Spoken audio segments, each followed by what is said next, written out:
नमस्कार. न्यूज डंकामध्ये मी महेश विचारे आपल्या सगळ्यांचं मनपूर्वक स्वागत करतो.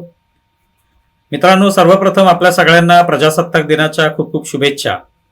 न्यूज डंकाच्या वतीने प्रजासत्ताक दिनाच्या या शुभेच्छा मी देतोय.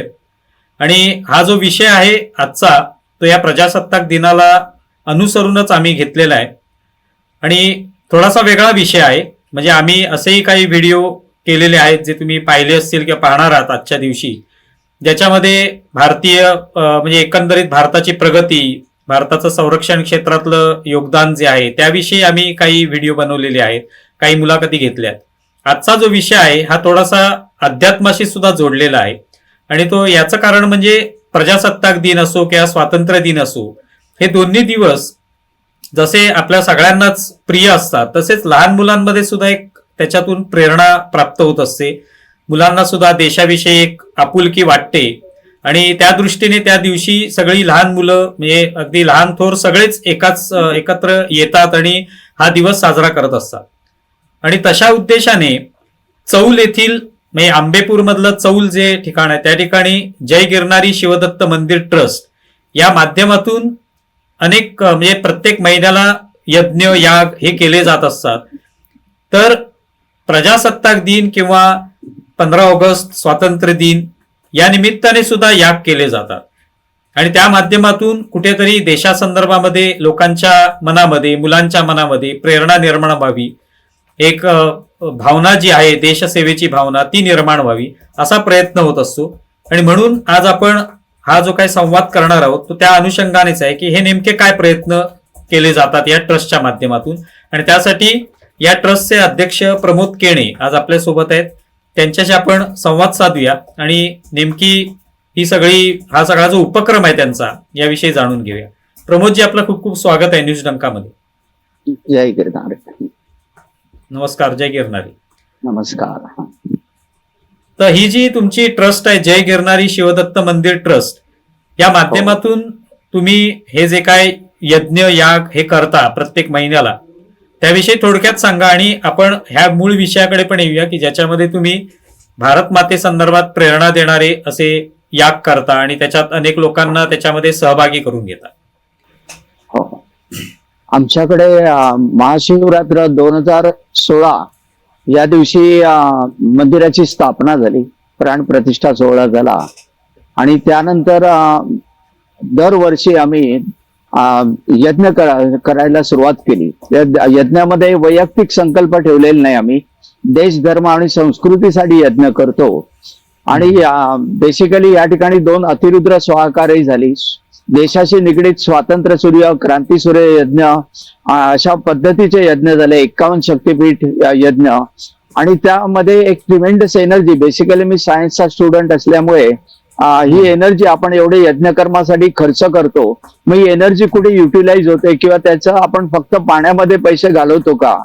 तर तसं न होता आम्ही, तुम्हाला कल्पना असेल की शुक्ल म्हणून जे या ठिकाणी अंधश्रद्धा निर्मूलनवाल्यांना जेव्हा ते संत ज्ञानेश्वर महाराजांच्या समाधी उत्खननाला आले होते, तर डॉक्टर शुक्ल म्हणून पुण्याचे जे वेल नोन सायंटिस्ट होते, तर त्यांनी ते यांनी प्रॅक्टिकली प्रूव्ह करून दिले सायंटिफिकली की ही इज अलाइव्ह म्हणून. मग त्यांनाही आम्ही या ठिकाणी अतिरुद्र स्वाहाकार केला. त्यावेळेला इथे पाचारण केलं होतं आणि त्यांनी ते जनरेट होणारी एनर्जी काउंट केली. ही ट्रिमेंडस एनर्जी जनरेट होत होती आणि प्रत्येक प्राणी मात्रांवर, मनुष्यावर, आजूबाजूच्या प्लांटेशनवर आणि वास्तूवर त्याचा काय परिणाम होतो हे आम्ही सायंटिफिकली स्टडी केला. तर ती ट्रिमेंडस एनर्जी जनरेट होताना आम्हाला जाणवली. आणि यज्ञ कर्म करताना आपण वनस्पतीचा विविध वनौषधी वापरतो, समिधा वापरतो आणि त्याच्या धुरामुळे जवळजवळ हवेतील 94% बॅक्टेरिया हा नष्ट होतो. म्हणजे बाहेरचं दूषित हवामान शुद्ध करणं, या ठिकाणी माणसांमध्येही सकारात्मक विचारांची ही व्हावी, त्याचा प्रेरणा मिळावी, अशा पद्धतीचं वातावरण या ठिकाणी यज्ञामुळे निर्माण होतं. पूर्वीच्या काळी सुद्धा तुम्ही पाहिलं असेल की रामाने सुद्धा विध्वंस करायचे रावणाचं म्हणजे दैत्य लोक, यज्ञ कर्म होऊ नये म्हणून, कारण ती पॉझिटिव्ह एनर्जी त्या ठिकाणी जनरेट व्हायची.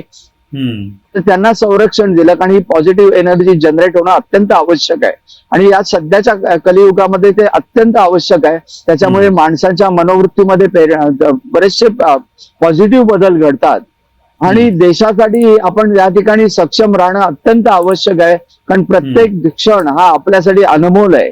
आपण जर असा विचार केला की सैनिक आपले बॉर्डरवर लढतायत, आपण काय आरामात बसलेलो आहोत, पण जर तुम्ही जर वार्ता तर तुम्हाला माहित आहे की प्रत्येक ठिकाणी रोज त्या ठिकाणी काय घडतंय. -40 टेम्परेचरला सुद्धा आपले सैन्य त्या ठिकाणी उभे असतात. ते एवढे बलिदान देत आहेत आणि आपल्याला त्याचा काही मुलाहिजा नसतो. आपण फक्त आपल्यामध्ये मशगूल असतो आणि त्याच सैन्यामध्ये आपल्या परिवारातले आमचे काही लेफ्टनंट कर्नल, त्यांच्याशी माझं बोलणं झालं प्रवचनानिमित्त. मी त्यांच्याकडे इथे खोपोलीला गेलो होतो दत्त मंदिरात. तेव्हा तो संवाद जो झाला तो माझ्या मनाला भिडला. ते म्हणाले, आम्ही सैनिक आम्ही जीव द्यायलाही तयार आहोत देशासाठी, पण या तुमच्या संरक्षणासाठी आम्ही उभे आहोत. पण ज्यांच्या संरक्षणासाठी आम्ही उभे आहोत त्यांना देशाबद्दल किती आस्था आहे. अक्षरशः अंतर्मुख करणारा हा प्रश्न होता. कारण 15 ऑगस्ट घ्या, 26 जानेवारी घ्या, तुम्ही पाहिलं रस्तोरस्ती पडलेले फ्लॅग आपण पाहतो. मुलांमध्ये कुठलीही आस्था नसते, फक्त ते 2 दिवस आले, फक्त आपण झेंडा वंदन करतो आणि सर्व विसरून जातो. तर मुलांमध्ये ही प्रेरणा जागृत राहावी ह्या दृष्टिकोनातून आम्ही हा विषय घेतलेला आहे आणि त्यांच्यावर संस्कार करण्यासाठी 15 ऑगस्ट 26 जानेवारी याच्या दरम्यान आम्ही देशाशी निगडीत असे काही यज्ञ करतो आणि त्या यज्ञामध्ये आम्ही लेफ्टनंट कर्नल किंवा या सैन्यातले वरिष्ठ अधिकारी, क्रांतिकारकांचे वंशज या सगळ्यांना आमंत्रित करतो. मुलांकडून असे चांगले ऍक्ट तयार करून घेतो की त्या जसं अहिल्याबाई होळकर आहे, झाशीची राणी आहे, शिवाजी महाराज, संभाजी महाराज किंवा सावरकर, सुभाषचंद्र बोस यांच्यासारखे ऍक्ट त्या ठिकाणी मुलं करतात. त्यामुळे मुलांमध्ये एक वेगळी प्रेरणा जागृत होते. अध्यात्म आणि हे काही वेगळं नाहीये.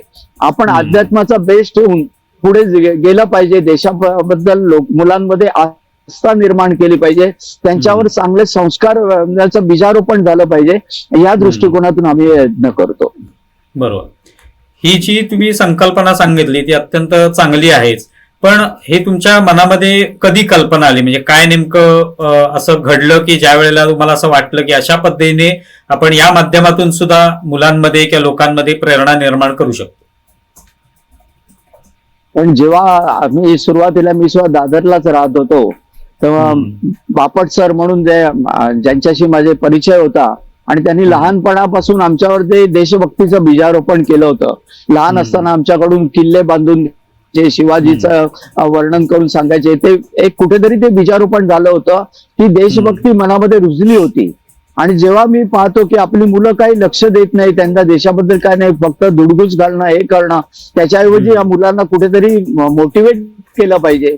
कारण आज पाहिलं तर बऱ्याचशा मुलांकडे मी जेव्हा पाहतो ते मुलं फक्त व्हॉट्सअप आणि घेऊन बसलेली असतात, काहीतरी कार्टून बघतात, हे बघतात, त्यांनी मैदानी खेळापासून दूर झालेली आहेत.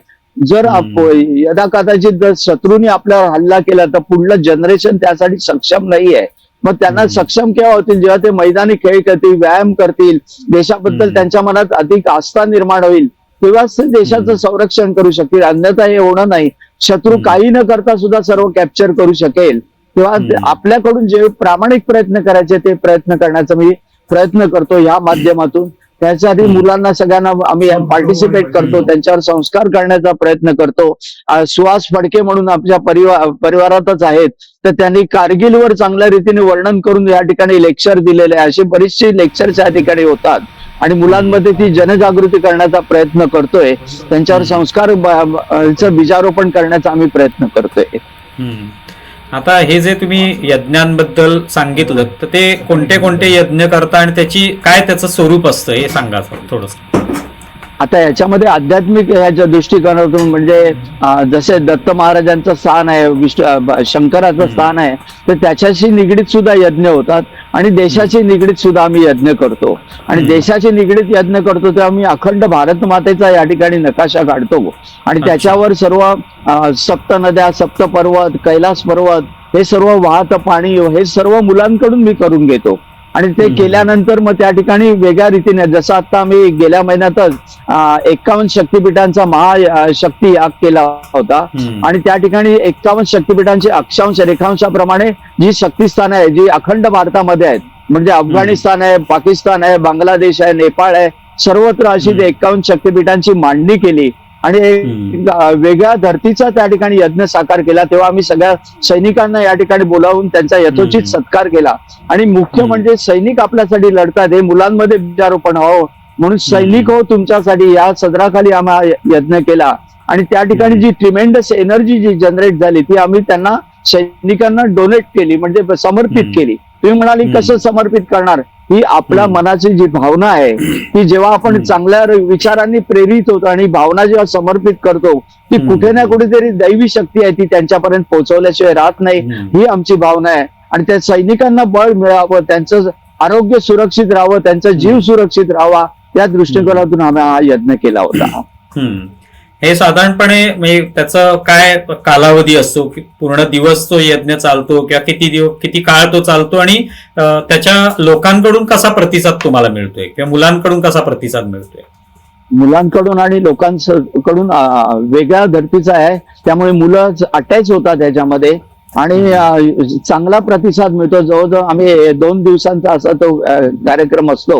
2 दिवसामध्ये देशभक्तीपर गीतांचा कार्यक्रम असतो, वेगवेगळे संवाद असतात, मुलांसाठी चांगले ऍक्ट केले जातात आणि हा यज्ञ कर्म करताना काही वेळेला तर आम्ही क्रांतिकारकांसाठी 450 क्रांतिकारकांचे फ्लेक्स माझ्याकडे होते, त्यांचं मी प्रदर्शन केलं. रांगोळी प्रदर्शनाद्वारे आम्ही त्यांच्या विचारांना चालना दिली आणि यांना तर्पण विधी या ठिकाणी आम्ही केलेला होता आणि भरभरून असा यश या ठिकाणी मिळतं. लोक लांबून येतात, मुंबई, पुणे, नाशिक, कोल्हापूर, सातारा सर्वकडची मंडळी या ठिकाणी येऊन त्याचा लाभ घेतात. मुलांसकट येतात आणि तेही याच्यामध्ये पार्टिसिपेट होतात आणि एक वेगळ्या धर्तीचा कार्यक्रम या ठिकाणी होऊन जातो.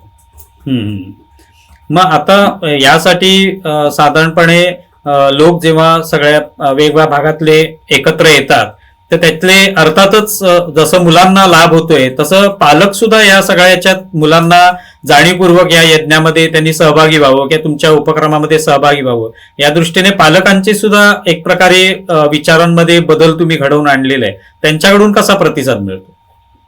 त्यांच्याकडूनही चांगला प्रतिसाद होतो, कारण जेव्हा त्यांच्याही लक्षात येतं मुलं चांगल्या रीतीने मोटिवेशन त्यांना मिळतंय आणि मुलं चांगल्या संस्कारी बनतायत तर तेही निश्चितपणे या ठिकाणी का हा उपक्रमच वेगळ्या धर्तीचा आहे. इथे कोणत्याही प्रकारचा कसलाही स्वार्थ नाही कोणाचा, फक्त देशासाठी करायचं ही निस्वार्थी भावनेने जेव्हा आपण करतो त्यावेळेलाच हे घटना घडू शकतात. कारण सैनिकांनी त्यांना जे बोधवचन दिलेले आहे, त्यांना जे मोटिवेशन दिलंय त्याच्यामध्ये त्यांनी सांगितलं आमच्यासाठी हा देश प्रथम आहे, बाकी सर्व नगण्य आहे. पहिलं आम्ही देशाशी संबंधित आहोत, त्याच्यानंतर तुमचं संरक्षण ही आमची जबाबदारी आहे. पण जेव्हा देशाच्या अंतर्गत हे आहे, अंतर्गत शत्रू आहेत तर त्यांच्याशी लढायला आपली माणसं सक्षम असली पाहिजे, देशाचे नागरिक सक्षम असले पाहिजेत आणि ते जेव्हा होईल तेव्हा आम्ही सुरक्षित तुम्हाला ठेवू शकतो, भारताला सुरक्षित ठेवू शकतो. अशा पद्धतीचा आमचा जडणघडण घडते, त्या संवाद घडतोय त्या लोकांची, सैनिकांची. आता हा एक महत्वाचा भाग झाला की हे जे अध्यात्म आहे ते आणि देशप्रेम यांची तुम्ही एक प्रकारे सांगड घालण्याचा प्रयत्न केलेला आहे. अनेक लोक जे ते त्यांना थोडंसं नवीन वाटेल की असं कसं काय होऊ शकतं, तर तुम्ही त्याचं काय महत्व सांगाल? अध्यात्म आणि देशप्रेम सुद्धा त्याच्यातून तुम्ही जोडण्याचा प्रयत्न करताय. बघा, अध्यात्म हा बेस झाला. आता तुम्ही वासुदेव बळवंत फडके वगैरे घ्या, सगळे दत्तभक्त स्वामी भक्तच होऊन गेलेले आहेत. पण त्यांना देशाबद्दलही प्रेम आहे, पण त्यांची पहिली आस्था जडणघडण ही ईश्वराची झालेली आहे आणि ईश्वराने बुद्धी देऊनच त्यांना या मार्गाने प्रेरित केलेलं आहे. आपला देश, धर्म आणि संस्कृती जर टिकलं नाही तर आपल्याला या पृथ्वी तलावर दुसरं कुठलंही हे नाहीये. आपापसातले मतभेद मिटवून आपल्याला एकत्र येऊन हे काम करावं लागेल. आपापसात जर दुफई माजली तर मात्र आपलं जगणं कठीण होऊन जाईल. दुर्दैवाने आपण इतके वर्ष आपण हे जे पाहतोय, आपला जर पुरातन इतिहास बघितला तर आपला जो ऱ्हास झालेला आहे तर आपापसातल्या यादवीमुळे झालेला आहे. ती यादवी टाळली पाहिजे. आपण सर्वांनी एकजूट झालं पाहिजे, तर देशाचं सार्वभौमत्व आपण टिकून राहू शकेल आणि मुलांकडूनही ते संस्कार करून ते पुढील जनरेशनसाठी ते पास ऑन करू शकू. अशा रीतीने मला पूर्ण विश्वास आहे आपण ते केलं पाहिजे. आणि म्हणून मुलांवर चांगले संस्कार करण्याचा आम्ही प्रामाणिक प्रयत्न करतोय. खूपच चांगला उपक्रम आहे हा. तुमच्या ट्रस्टच्या माध्यमातून हे तुम्ही करता, तर यासाठी साधारणपणे कोणाकोणाचं योगदान त्याच्यामध्ये असतं? त्याच्यामध्ये आम्ही बेसिकली इथे लागणारा जो खर्च आहे तो आम्ही भिक्षेद्वारे करतो. मी गिरनारवर प्रवचन आणि भिक्षा मागतो, कारण भिक्षा एवढ्यासाठी मागायची, दत्तप्रभूंनी स्वतः भिक्षेची झोळी घेऊन फिरलेले आहेत आणि ते स्वतः झोळी म्हणजे त्यांच्या झोळीमध्ये ते त्रैलोक्य सामावलेलं आहे. मग ते भिक्षा का मागतात? अहंकाराला तिलांजली देण्यासाठी भिक्षा मागितली जाते. आणि त्या पैशातून जेव्हा आपण हे करतो, गोरगरिबांचा 5-10 रुपयाचं युटिलायझेशन त्या ठिकाणी होतं. पैसा हा नगण्य आहे, ते द्यायला ईश्वर समर्थ आहे, त्याची आम्हाला पूर्ण खात्री आहे. लागणारा पैसा तिकडे येतो, आम्ही पैशाचा संग्रह करत नाही, संचय करत नाही, जे येतात ते तिकडे युटिलाइज करतो आणि चांगल्या कार्यासाठी वापरतो. त्यामुळे तो एक पार्ट असा आहे. आणि स्वतःहून लोक या ठिकाणी येत आहेत. आमच्या बरोबर चांगले मोठे मोठे जज वगैरे आपल्या परिवारामध्ये आहेत. ब्रिगेडियर कर्नल सारखी मंडळी आमच्या याच्यामध्ये आहेत आणि ते चांगले संस्काराचं बीजारोपण ते पाहिल्यावर ते स्वतः येऊन पुढे मदतीला येतात. आता थोडस याबद्दल विचारतो की तुम्ही ज्या ठिकाणी बसलेला त्याच्या पार्श्वभूमीवर मंदिर आहे आणि एका वेगळ्या पद्धतीने तुम्ही ते मंदिर जे ते त्याची उभारणी केलेली आहे, तर त्याविषयी थोडंसं सांगा की काय त्याचं महत्व आहे, कशा पद्धतीने ते उभारलेलं आहे आणि लोकांचा कशा पद्धतीने त्याचा लोक तिकडे येतात किंवा दर्शनासाठी, याविषयी थोडं सांगा.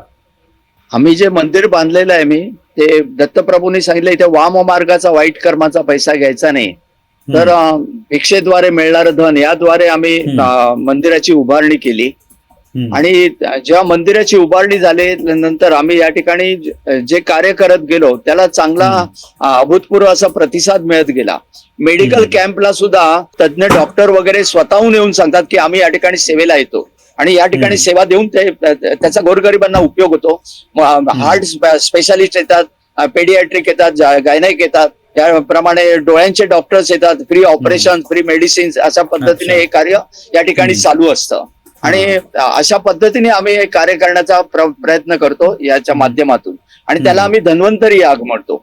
असे दर महिन्याचे कार्यक्रम या ठिकाणी घेतो. मंदिराचं थोडंसं मला पार्श्वभूमी सांगा. मंदिर कधी उभारणी झाली, काय किती परिसरामध्ये आहे?